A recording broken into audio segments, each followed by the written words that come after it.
Olá pessoal!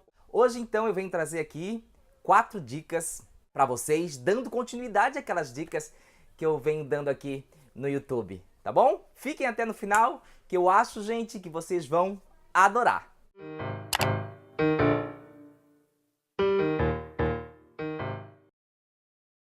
E a primeira dica que eu trago para vocês, pessoal, é sobre a regência do nome agravo. É agravo da ou agravo contra? Bom, lá atrás eu vinha falando para os meus alunos que o correto seria agravo da, porque assim traz o dicionário de regência nominal. Ou seja, quando a gente vai lá, né, no dicionário de regência nominal, procurar a regência da palavra agravo, ele traz agravo da. Ocorre, pessoal, eu acho que não adianta a gente ir contra a maré, né? Que o CPC traz das duas formas, tanto agravo da quanto agravo contra. Então, por isso, é indicado sim, as duas regências estão corretas. Tanto escrevam agravo da ou agravo contra. Trata-se de agravo de instrumento da decisão que indeferiu. Está correto, pessoal. Ou vocês podem escrever assim também.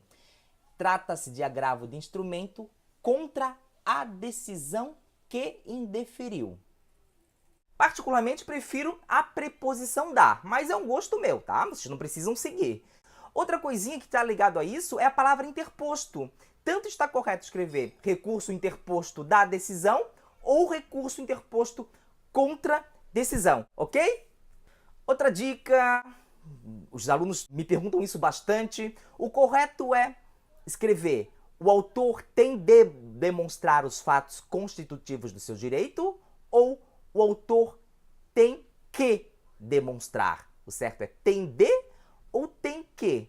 Pessoal, essa expressão tem que e tem de geralmente está ligado com obrigatoriedade. O autor tem que demonstrar ou tem de demonstrar, quer dizer, o autor deve demonstrar.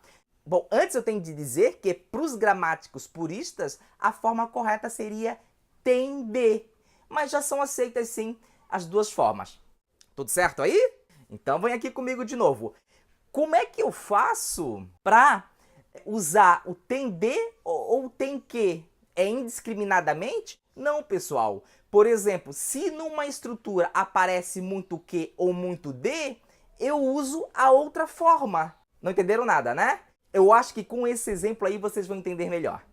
Os adquirentes dos imóveis depositaram em juízo a quantia que tinham de pagar à construtora. Vejam que, como já há um que depois de quantia, é preferível de para evitar a repetição.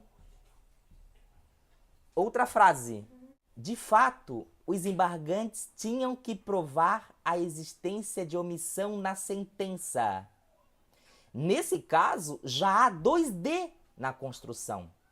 Então, o que é recomendado? Então, a não ser que vocês se deparem com construções assim, em que já há muitos Ds ou muitos Qs, tanto faz escrever tem de ou tem que. Outra dica que eu posso dar aqui para vocês. O certo é a época dos fatos ou na época dos fatos? Gente, como vocês perguntam isso para mim?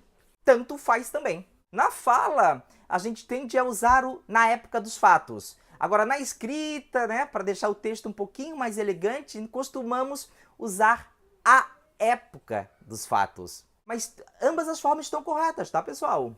No caso, não se aplica a atenuante prevista no artigo 65.1 do CP, pois a época dos fatos contava o acusado 22 anos de idade, certo? A época. Mas vocês poderiam escrever assim também. Na época. Pessoal, assim como vocês podem escrever na época ou a época, vocês podem fazer esse tipo de construção assim, ó, em que tanto faz a preposição a ou a preposição em. Reparem. Deveria o réu ter oposto a ocasião embargos de terceiro. Ou poderia ser, deveria o réu ter oposto na ocasião embargos de terceiro. Pessoal, cuidado, hein? É embargos de terceiro, não embargos de terceiros. A formalização da alteração contratual após a retirada do sócio faz presumir que, aquele tempo, ainda eram exercidas as atividades empresariais. Ou vocês poderiam escrever naquele tempo.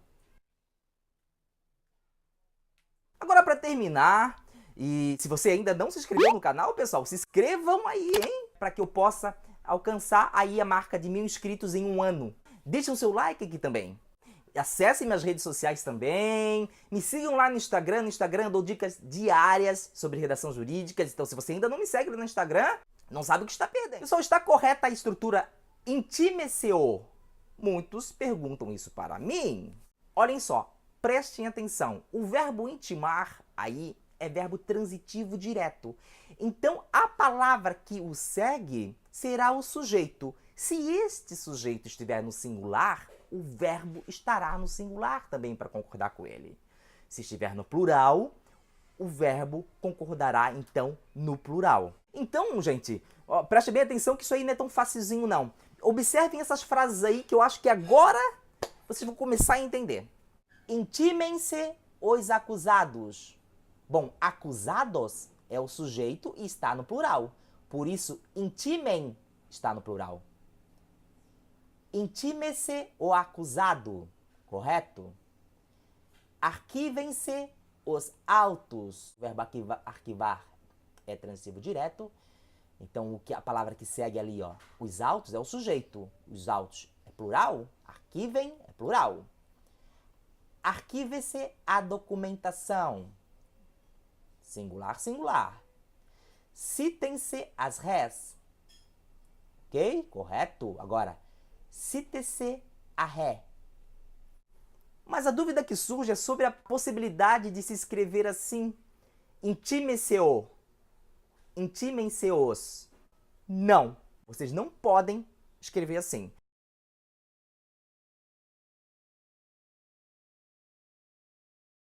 Portanto, está incorreto dizer intime-se-o. Intimem-se-os. Cite-se-o. Citem-se-os. Em vez disso, vocês podem escrever intimem-se as acusadas, intime-se a acusada, ou citem-se as acusadas, cite-se a acusada. Ou ainda, e não está errado não, vocês podem escrever intime-se ele, intime-se ela, intimem-se eles, intimem-se elas. Está correto também, mas a forma mais comum é deixar o sujeito omisso. Dessa forma, intime-se, publique-se, cite-se, notifiquem-se.